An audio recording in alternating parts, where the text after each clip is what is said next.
بسم اللہ الرحمن الرحیم۔ السلام علیکم ناظرین، فدادیل اپنے نئے ولاگ کے ساتھ ایک بار پھر آپ کی خدمت میں حاضر ہیں۔ آج ہمارے ساتھ موجود ہیں پشاور پریس کلب میں جماعت اسلامی خیبر پختونخوا کے امیر سینیٹر مشتاق احمد خان۔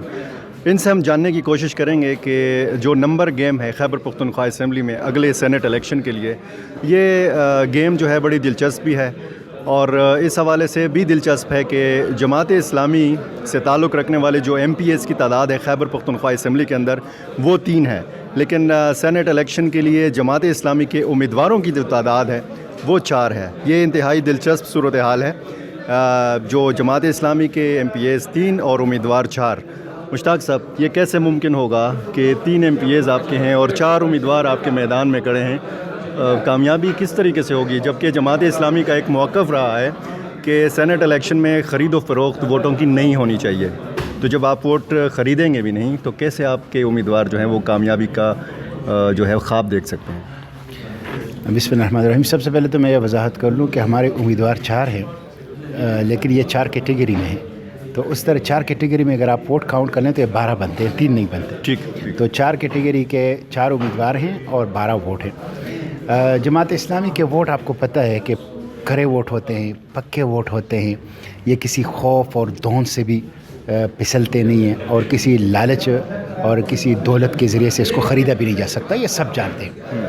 2018 میں بھی ہمارے 7 ایم پی ایز تھے، اور اس وقت تھریش ہولڈ تھا 15، یعنی 15 ایم پی ایس پہ ایک سینیٹر منتخب ہوتا تھا، لیکن میں 7 پہ ہوا ہوں، اور اس کی وجہ ہے کہ ہم نے اے این پی کے ساتھ الائنس کیا، ایڈجسٹمنٹ کی، اور اے این پی کے 5 ووٹ مجھے آ گئے، میرے 7 ووٹ ان کے گئے، تو میں 12 ووٹوں سے سینیٹر بن گیا۔ ابھی بھی ہم نے 4 کیٹیگری میں لوگ کھڑے کر دیے، لیکن اگر اپوزیشن کے پارٹیوں کے ساتھ کوئی ایڈجسٹمنٹ ہو گئی تو ہم ایک کیٹیگری میں الیکشن لڑیں گے اور باقی تینوں سے وڈرال ہو جائیں گے، تو گویا ہم 9 ووٹ کسی کو دیں گے، اور اس کے بدلے میں ان سے 9 یا 14 15 جتنے بھی ہیں وہ ایک کیٹیگری میں 3 ہمارے پاس ہے، باقی لیں گے۔ تو یہ الیکشن جو سینٹ کا ہے، اس کا کمال یہ ہے کہ ایک ایم پی اے کے 4 ووٹ ہیں، اور اس کے ساتھ ساتھ 4 ووٹ کے ساتھ پھر ان کی ٹرانسفریبل ویلیو ہے،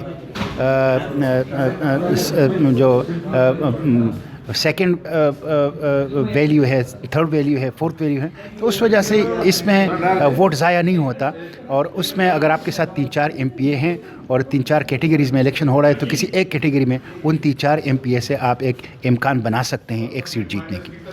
مشتاق صاحب، آپ تو خود بتا رہے ہیں کہ عوامی نیشنل پارٹی کے تعاون سے آپ سینیٹر بنے، تو آج تو وہ موقع آ گیا ہے کہ آپ وہ جو احسان کہہ لیں یا جو ایک سیاسی فیصلہ تھا۔ بالکل ٹھیک ہے، میں نے عوامی نیشنل پارٹی کو آفر کی ہے، اور یہ میں آپ کے توسط سے پبلک بھی کر رہا ہوں کہ دیکھیں 2007 میں میرے ساتھ 2018 میں میرے ساتھ ایم پی اے تھے آپ کے 5، میں سینیٹر بن گیا، اور ان کی جو خاتون تھی شگفتہ ملک صاحبہ، وہ 2-3 ووٹوں سے رہ گئی، نہیں بن گئی۔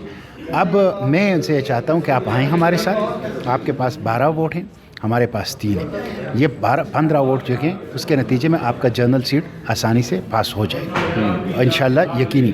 اور باقی ہم 15 ووٹ ہمارے پاس آ جائیں گے، باقی ہمارے کی کسی اور پارٹی سے ایڈجسٹمنٹ ہو گئی باقی کیٹیگری میں تو اچھی بات ہے، ورنہ ہم آپ کے ساتھ جو ہیں الائنس کے لیے تیار ہیں۔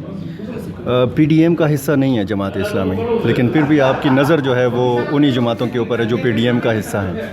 دیکھیں، اس کی وجہ یہ ہے کہ ہم حکومت کے خلاف ہیں، ہم حکومت کے ساتھ کسی بھی فلور کے اوپر چلنا نہیں چاہتے، اور جہاں تک پی ڈی ایم کے ساتھ نہیں ہے تو دیکھیں پی ڈی ایم ایک سیاسی اتحاد ہے جو ایک پولیٹیکل جدوجہد کر رہی ہے۔ ہمارا فیصلہ یہ ہے کہ ہم پولیٹیکل جدوجہد اپنے پلیٹ فارم سے کریں گے، کسی اتحاد یا کسی پارٹی کے پلیٹ فارم سے نہیں کریں گے، لیکن یہ الیکشن ایڈجسٹمنٹ ہے، اتحاد نہیں ہے، صرف سینٹ کے اس ووٹ کی حد تک ہے، اس سے پہلے ہے نہ اس کے بعد ہے، صرف اس سے۔ تو یہ ایڈجسٹمنٹ جو ہیں یہ ہو سکتی ہے، اور ایڈجسٹمنٹ میں یا انتخابی مفاہمت میں اور الیکشن الائنس یا الیکشن اتحاد میں فرق ہوتا ہے۔ الیکشن اتحاد یہ ہوتا ہے کہ آپ ایک انتخابی نشان سے ایک لیڈر کے تحت ایک تنظیم ایک سٹیج پہ الیکشن لڑتے ہیں۔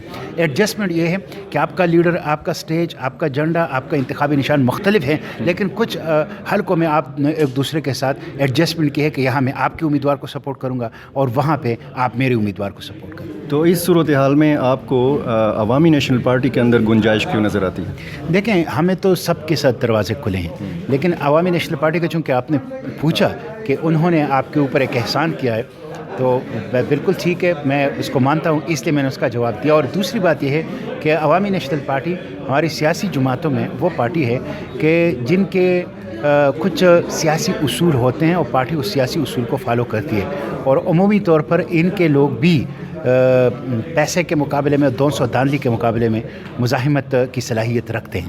یہ بہت خوش آئند بات ہے، بڑی کمال کی بات ہے کہ جماعت اسلامی کا ایک لیڈر عوامی نیشنل پارٹی کی تعریف کر رہا ہے. دیکھیں میں تو سمجھتا ہوں کہ سیاسی جماعتوں میں جہاں کوئی حسن ہے اس کی تعریف کرنی چاہیے، اس لیے کہ اس ملک کے حقیقی وارث پولیٹیکل پارٹیز ہیں. میں تو سینٹ کے فلور پر پیپلز پارٹی کے جو اچیومنٹس ہیں، جس میں انہوں نے دستور دیا ہے، جس میں انہوں نے قادیانیوں کو غیر مسلم قرار دیا ہے، جس میں انہوں نے نیوکلیئر پروگرام کا سٹارٹ کیا ہے، اس کی تعریف کرتا ہوں. اسی طرح جو 18 امینڈمنٹ ہے، جو کلیکٹیو سیاسی جماعتوں کی ایک کلیکٹیو ایفرٹ سے ہوا ہے، میں اس کی تعریف کرتا ہوں.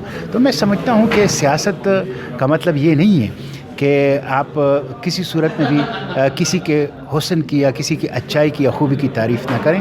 سیاست کا مطلب یہ ہے کہ آپ ایک دوسرے کے ساتھ چلنے کے لیے راستے نکالیں اور ایک دوسرے کے ساتھ مل بیٹھنے کے لیے ذرائع تلاش کریں. تو کوئی خوبصورتی، کوئی حسن آپ کو جمعیت علماء اسلام کے اندر بھی نظر آتا ہے؟ نہیں، ہم جمعیت علماء اسلام سے بھی ہمارے مذاکرات ہو رہے ہیں. جناب حاجی غلام علی صاحب میرے دفتر آئے تھے، اسی طرح سردار حسین بابک صاحب بھی میرے دفتر آئے تھے. امیر مقام صاحب نے بھی، عنایت اللہ خان صاحب ہمارے پارلیمان لیڈر ہیں، ان سے رابطہ کیا تھا. اور اسی طرح پیپلز پارٹی نے بھی رابطہ کیا ہے، مسلم لیگ نے بھی رابطہ کیا ہے، مرکزی لیول پہ سراج الحق صاحب کے ساتھ بھی ان لوگوں نے رابطے کیے ہیں. سب کے ساتھ ہمارے رابطے ہیں، لیکن ظاہر ہے جس کے ساتھ کوئی ایڈجسٹمنٹ کی صورت نکلے گی اس کے ساتھ چلنے کے امکانات پیدا ہوں. جب آپ بھی حکومت کے خلاف ہیں، جب پی ڈی ایم بھی حکومت کے خلاف ہے، تو مستقبل میں کوئی ایسی صورت ہو سکتی ہے کہ پی ڈی ایم میں اور جماعت اسلامی جو ہے ان میں اتحاد ہو، ساتھ چلیں، یا پھر جے یو آئی کے ساتھ ایم ایم اے کی صورت میں جس طریقے سے پچھلے الیکشن میں حکومت کے خلاف میں یہاں تک تو پی ڈی ایم اور جماعت اسلامی میں کی موقف میں یکسانیت ہے. ہم چاہتے ہیں کہ یہ عوام دشمن حکومت ہے، ہم چاہتے ہیں کہ ہم سمجھتے ہیں کہ یہ سلیکٹڈ ہے، ہم چاہتے ہیں کہ ان کے کوئی لیجیٹیمیٹ حکومت یہ نہیں ہے اور اس کو کوئی حق نہیں ہے. عوام دشمن پالیسی کی وجہ سے انہوں نے پاکستان کو ایکسٹرنل انٹرنل کرائسس سے دو چار کر دیا ہے، اور یہ ایک لائبلٹی ہے پی ٹی آئی اور عمران خان. اس سے نجات ملنا چاہیے پاکستان کو. یہاں تک ہماری اور پی ڈی ایم کا موقف ہے،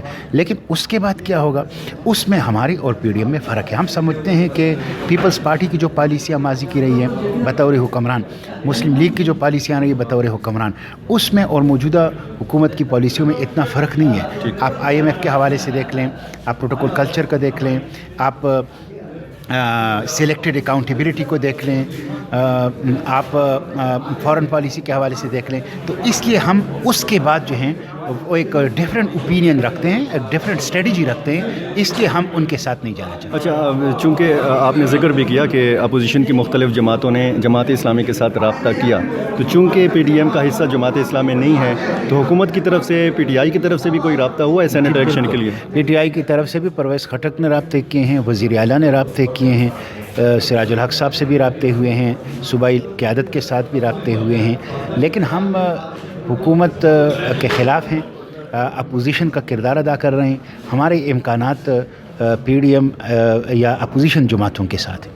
تو کچھ لوگ یہ بھی کہہ رہے ہیں کہ اس مرتبہ ہو سکتا ہے سینٹ الیکشن میں جماعت اسلامی معذرت کے ساتھ نہ ادھر کی رہے گی اور نہ ادھر کی رہے گی. دیکھیں، ہم اپنے 4 ورس کم ورس سچویشن جو ہوگی وہ یہ ہے کہ ہمارے 4 امیدوار ہیں اور 3 ووٹ ان کو پڑیں گے. ہم یہ جو خرید و فروخت ہو رہا ہے، جو بریف کیسوں کا ذکر ہو رہا ہے، جو ضمیروں کے سودے ہو رہے ہیں، جو نیلامی اور منڈیاں لگ رہی ہے، کم از کم اس سے تو بچ جائیں گے نا. اپنی امیدوار، اپنے ووٹ اور اپنی اصولوں کے ساتھ تو ہم چمٹے رہیں گے نا. یہ ہماری سب سے بڑی فتح ہے. الیکشن کی فتح اور جیت ثانوی حیثیت رکھتی ہے. اصولوں کے ساتھ چمٹے رہنا اور اصولوں کے پرچم اور علم کو بلند رکھنا، یہ حقیقی فتح ہے، اور یہ فتح ہمیں پہلے بھی حاصل ہوئی ہے اور انشاءاللہ آئندہ بھی حاصل ہوگی. بہت شکریہ. سینیٹر مشتاق احمد خان کی باتیں آپ نے سنی. اگلے ولاگ تک کے لیے اجازت دیجیے. اللہ حافظ.